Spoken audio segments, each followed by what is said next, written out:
Hey there, everyone. Welcome back to Learn and Speak, the podcast where learning English is always fun and easy. In each episode, we dive into English words and phrases, breaking them down with simple explanations and real-life examples. Whether you're just starting or looking to sharpen your skills, we've got everything you need. So, let's dive into today's episode of Learn and Speak. Stick with us till the end, and you'll definitely pick up something new and useful. Hi, I'm Hazel. And I'm Alex. All right, Alex, what are the idioms for today? Today we have get your act together, hit the sack, scrape the barrel, a snowball effect, and keep an ear to the ground. Those idioms sound really interesting. Absolutely, Hazel. Let's dive right into the first idiom. The first idiom today is get your act together. Get your act together, that's a practical one. It means to organize yourself and start behaving more effectively, especially after a period of being disorganized or ineffective. Exactly, Alex. For example, if someone is underperforming at work, their manager might say, "You need to get your act together," meaning they need to improve their performance and get organized. Or if a student has been neglecting their studies and getting poor grades, a teacher might tell them, "It's time to get your act together." Right. It usually implies that there's a need for improvement and more focused effort. Let's put get your act together in a small dialogue. Eric, our project deadline is in 2 days, and we haven't even started. We really need to get our act together. You're right, Sarah. We've been procrastinating too much. Let's focus and finish it tonight. In this dialogue, Sarah is urging Eric to stop procrastinating and start working efficiently. It's a call to action to become more organized and productive. That's a great example. And remember, you can use this idiom in various contexts, whether it's work, school, or even personal life.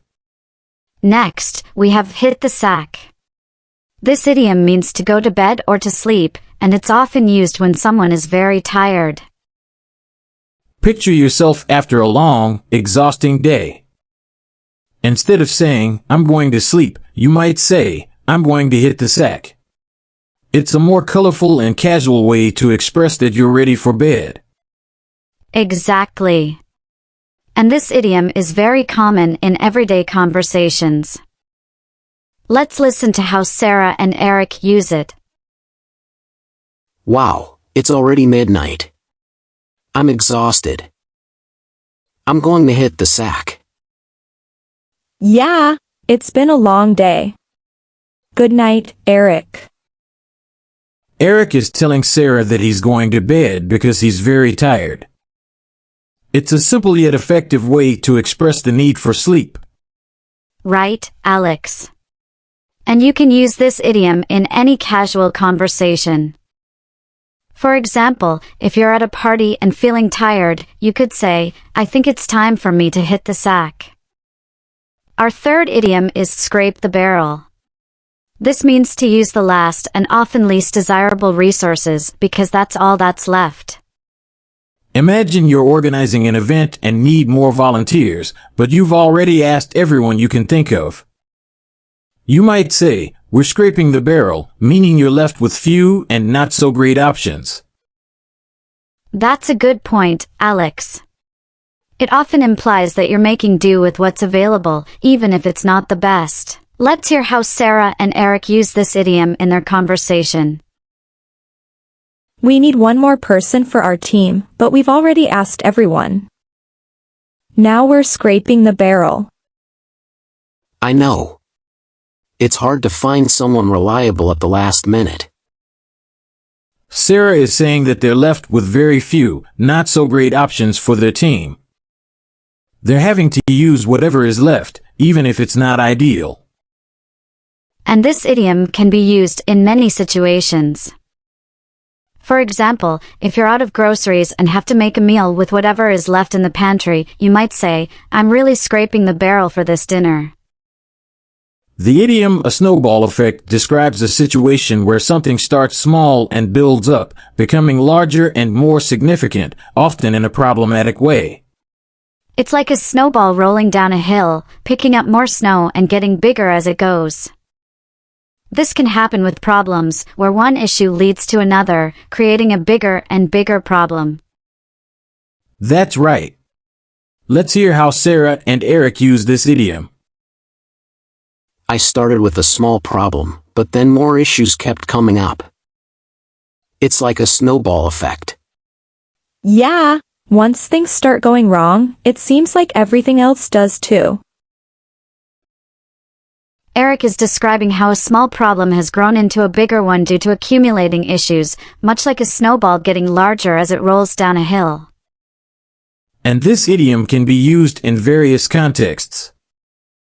For instance, if a company starts losing a few customers and then more and more follow, you might say, the company is experiencing a snowball effect of losing clients. Finally, we have keep an ear to the ground. This means to be alert and aware of what's happening around you, especially to stay informed about potential opportunities or changes. Think of someone who is always up to date with the latest news and trends. They keep an ear to the ground to make sure they don't miss anything important. Exactly. Let's listen to how Sarah and Eric use this idiom. I've heard there might be some new job openings soon. I'll keep an ear to the ground. That sounds like a good idea. Let me know if you hear anything interesting. Sarah is saying that she will stay alert and look out for any new job opportunities that might come up.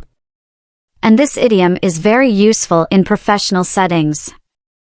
For example, if you're looking for a promotion, you might say, I'm keeping an ear to the ground for any opportunities that come up. And that's a wrap on today's idioms. We hope you found these examples helpful and that you'll start using these idioms in your own conversations. Don't forget to practice and share what you've learned with your friends and family.